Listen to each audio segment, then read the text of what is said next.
Assalamualaikum warahmatullahi wabarakatuh. Selamat pagi, sore, dan malam. Pada kesempatan ini, saya Energia beserta dua rekan saya, Anita dan Sebastian, akan membahas materi mengelola perubahan dan inovasi. Baik, pertama-tama saya akan membahas definisi dari perubahan dan inovasi.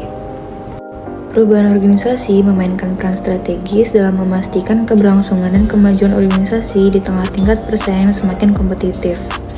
Kemampuan organisasi untuk beradaptasi terhadap perubahan menjadi faktor penentu kesuksesan di era modern yang penuh ketidakpastian. Sedangkan inovasi mendorong pertumbuhan organisasi sekaligus menguasai persaingan.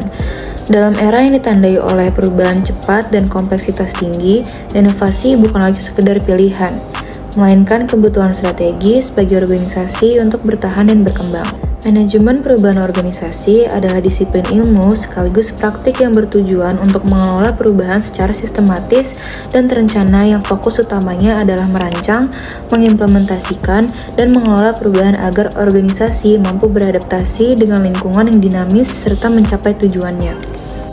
Proses ini mencakup berbagai aspek penting seperti perencanaan strategis, pengembangan kepemimpinan, komunikasi yang efektif, dan pengelolaan budaya organisasi. Manajemen perubahan organisasi juga memainkan peran penting dalam menciptakan dan mempertahankan budaya kerja yang mendukung inovasi. Budaya macam ini mendorong pemberdayaan ide-ide baru, penerimaan terhadap resiko, dan apresiasi terhadap kontribusi karyawan dalam proses inovasi.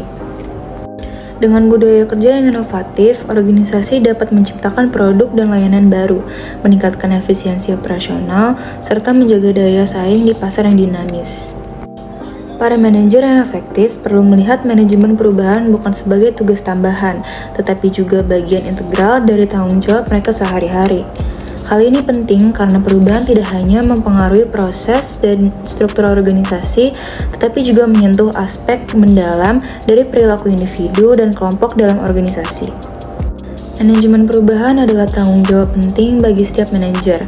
Dengan mengintegrasikan pemahaman interdisipliner dari ilmu sosial, manajer dapat mengelola perubahan secara lebih efektif, mengurangi resistensi, dan menciptakan organisasi yang lebih adaptif terhadap tantangan masa depan.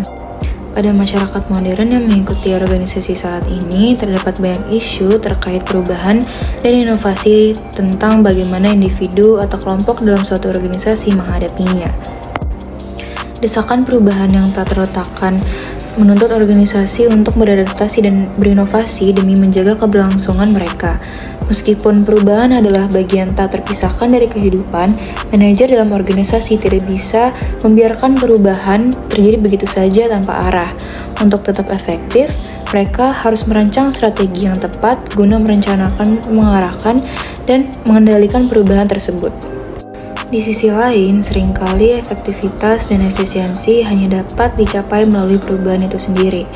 Oleh karena itu, adanya artikel mengenai manajemen perubahan dan inovasi dalam organisasi untuk memahami lebih mendalam secara konsep, teori, dan praktik terbaik dalam manajemen perubahan dan inovasi. Tidak hanya sebagai suatu kebutuhan saja, tetapi juga alat strategis untuk membawa organisasi menuju keberhasilan di tengah tantangan yang terus berkembang. Sebagai kesimpulan, manajemen perubahan dan inovasi adalah dua konsep yang saling melengkapi dan memastikan organisasi dapat beradaptasi dengan berkembang di tengah dinamika lingkungan. Dengan pengelolaan yang terencana dan inovatif, organisasi mampu mencapai keberlanjutan, relevansi, dan keunggulan kompetitif.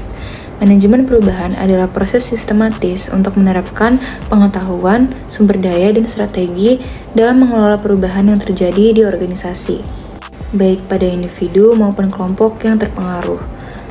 Tujuan utama adalah memastikan perubahan diterima, diterapkan, dan keberlanjutan dengan mempertimbangkan aspek manusia serta kebutuhan organisasi.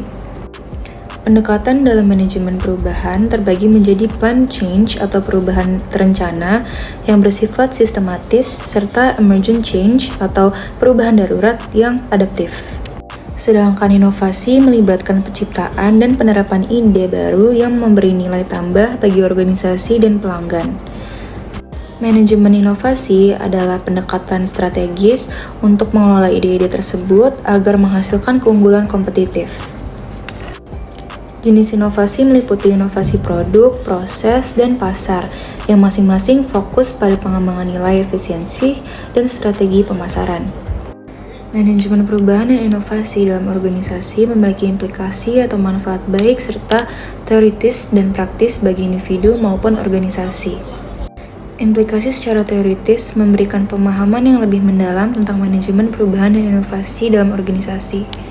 Sedangkan implikasi yang diberikan secara praktis diantaranya membantu organisasi beradaptasi dengan perubahan eksternal seperti perkembangan teknologi, regulasi baru, atau perubahan permintaan pasar, mengelola transisi dalam proses kerja, struktur, atau sistem untuk meningkatkan efisiensi dan produktivitas, serta memberikan rekomendasi bagi pemimpin dalam merancang serta mengelola strategi perubahan dan inovasi dalam organisasi. Nah, next di sini ada mengelola perubahan, yaitu proses dan pendekatan terstruktur dan sistematis yang digunakan untuk membantu individu, tim maupun organisasi dalam menerapkan pengetahuan, sarana, dan sumber daya untuk merealisasikan perubahan dari kondisi saat ini menuju kondisi baru yang lebih baik, secara efektif dan efisien guna memperkecil dampak dari proses perubahan tersebut. Selanjutnya, secara umum terdapat beberapa tahapan nih. Yang pertama adalah persiapan dan pemahaman awal. Pada tahap ini, pemimpin organisasi atau tim manajemen memahami alasan dibalik perubahan dan mengidentifikasi tujuan dan visi perubahan tersebut. Poin kedua, setelah pemahaman awal terbentuk, tahap berikutnya adalah perancangan perubahan. Pada tahap ini, tim manajemen merumuskan strategi dan rencana tindakan yang jelas untuk mencapai tujuan perubahan. Nah, yang ketiga, komunikasi yang efektif merupakan kunci suksesnya. Tahap ini melibatkan pengkomunikasian perubahan kepada semua pihak yang terlibat, termasuk karyawan, mitra bisnis, dan pemangku kepentingan eksternal lainnya. Yang keempat, tahap ini melibatkan pelaksanaan rencana perubahan yang telah disusun sebelumnya. Tim manajemen bekerja sama dengan individu dan tim yang terlibat dalam perubahan untuk mengimplementasikan langkah-langkah yang telah ditentukan. Nih, yang terakhir, tahap evaluasi dan penyesuaian penting untuk memastikan bahwa perubahan yang dilakukan berhasil mencapai tujuan yang ditetapkan. Pada tahap ini, dilakukan evaluasi terhadap hasil perubahan, pengukuran terhadap indikator kinerja, dan pembandingan dengan rencana awal. Oke, selanjutnya ada faktor pendorong inovasi. Nah, di sini saya akan menjelaskan beberapa variabel. Yang pertama ada variabel struktural.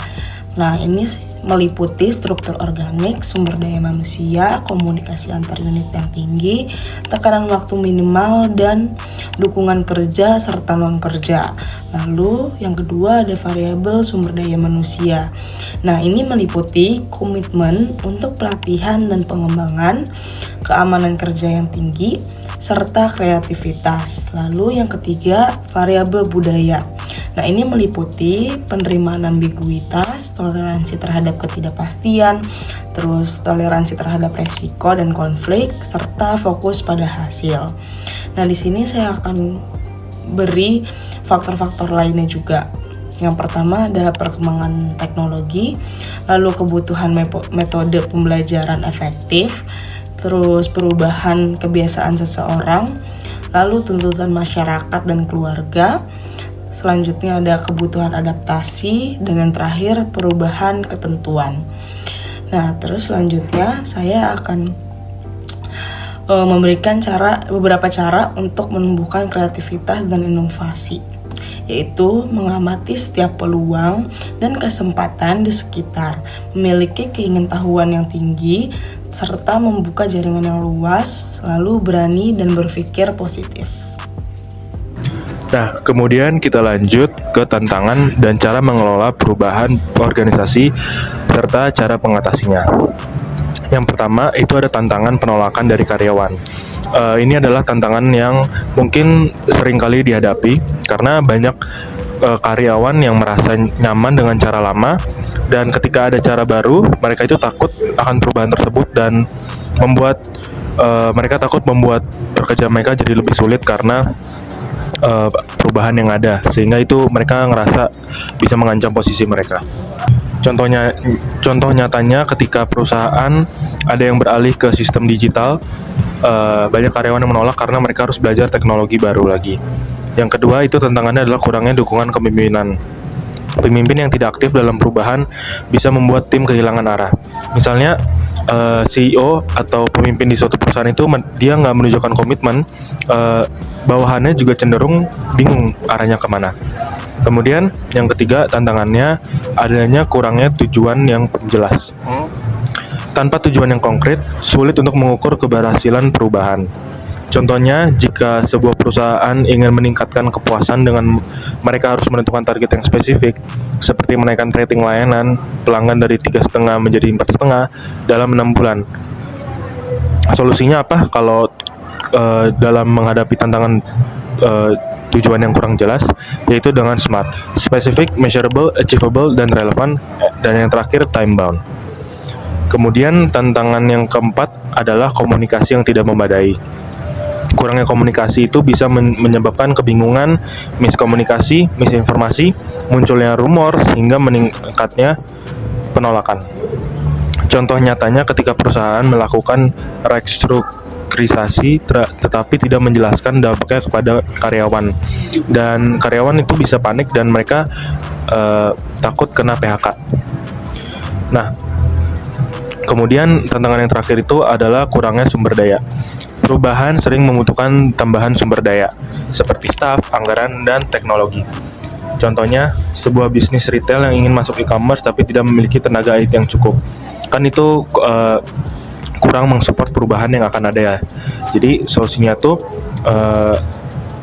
perusahaan bisa merencanakan kebutuhan sumber daya sejak awal, cari alternatif seperti outsourcing, dan pastikan anggarannya itu mencukupi sehingga perubahannya tidak terlalu para karyawan tidak terlalu kaget untuk menghadapi perubahan yang ada. Nah, setelah kita tahu tantangannya, kira-kira apa sih cara mengatasinya? Yang pertama itu kita bisa melihat dan melibatkan karyawan dalam proses perubahan. Jadi jangan hanya mengumumkan perubahan, tetapi kita harus ajak mereka berdiskusi dan berkontribusi, karena kita harus mendengar pendapat mereka, karena mereka yang mulai yang bekerja juga. Dan karyawan yang dilibatkan cenderung lebih menerima dan bahkan membantu suksesnya perubahan. Solusi yang kedua, ada komunikasi yang transparan dan terbuka. Pastikan semua informasi disampaikan dengan jelas. Bisa lewat rapat rutin, email, atau bahkan video internal agar semua karyawan memahami perubahan yang terjadi. Yang ketiga, ada mengembangkan kepemimpinan yang kuat. Nah, kalau dari dua tadi itu lebih ke karyawan, yang terakhir ini lebih ke sisi pemimpinnya.